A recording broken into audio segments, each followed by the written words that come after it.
y'all doing?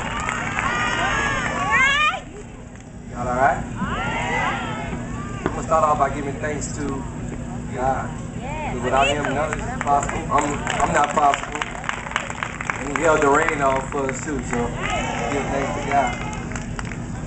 I didn't write anything. I normally don't speak long, but since we got a lot of kids here, and since Coach Ryan opened up some things, I think I should just at least go across.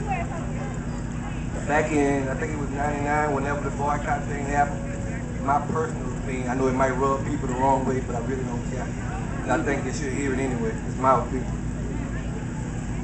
My personal opinion, it didn't matter who was the coach, it didn't matter who was the principal. I had a dream.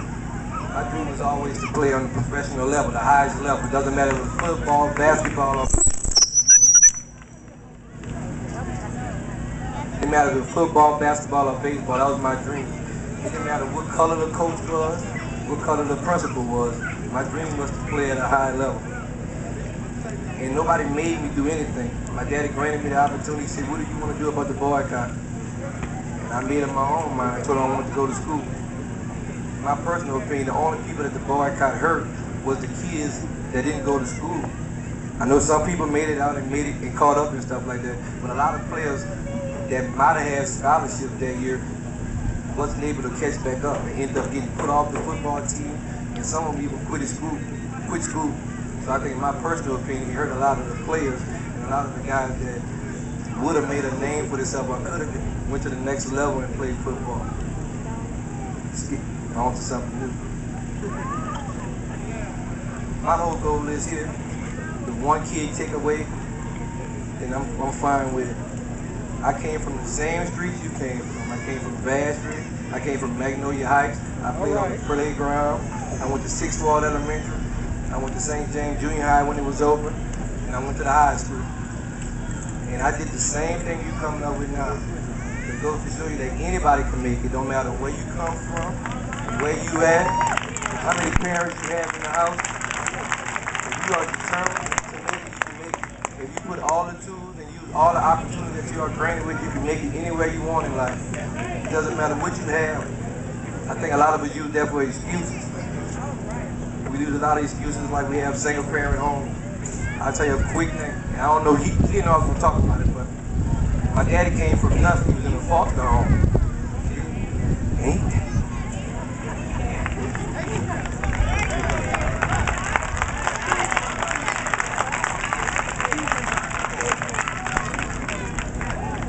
My daddy came from a foster home. I don't know his dad. I don't know his mom. And the last I know, I think I saw his mom when we went to the funeral. It was my first time.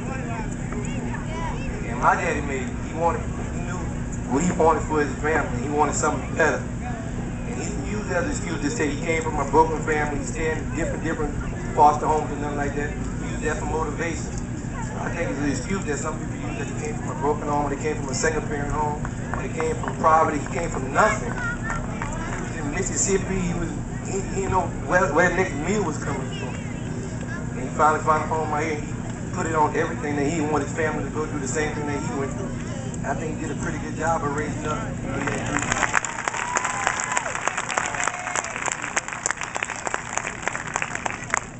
So it still reflects on the same thing. I think you can make it no matter what you come from. And again, my road to the NFL, I played at National Rams, I played at Downsville Redskins. And a lot of you do the same thing. I played at the high school. If you're good enough and you're determined, they come look for you, no matter where you at.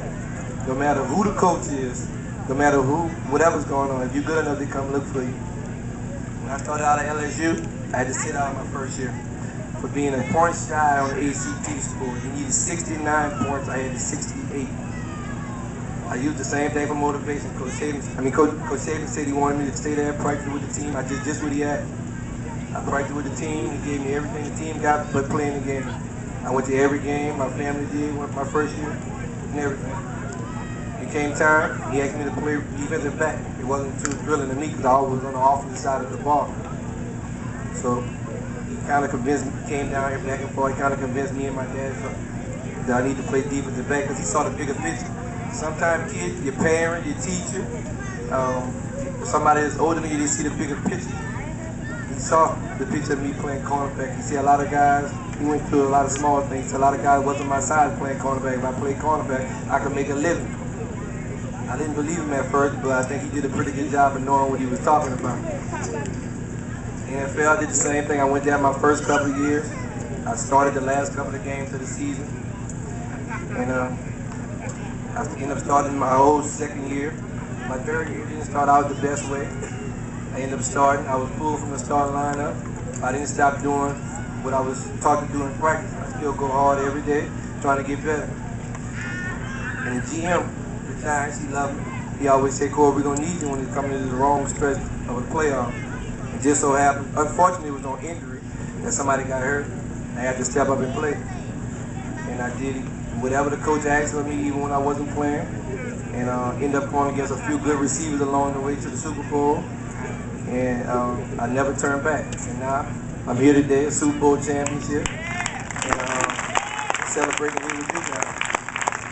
So I thank everybody from the committee that helped out, everybody that donated something, all the high school members that wore a master ceremony, the mistress of ceremony, the bands, and everybody that donated anything. I might mix some names, I'm sorry. And I thank everybody for whatever donation, however they contribute to today. I thank y'all for coming out and supporting us, and I appreciate y'all. Thank y'all.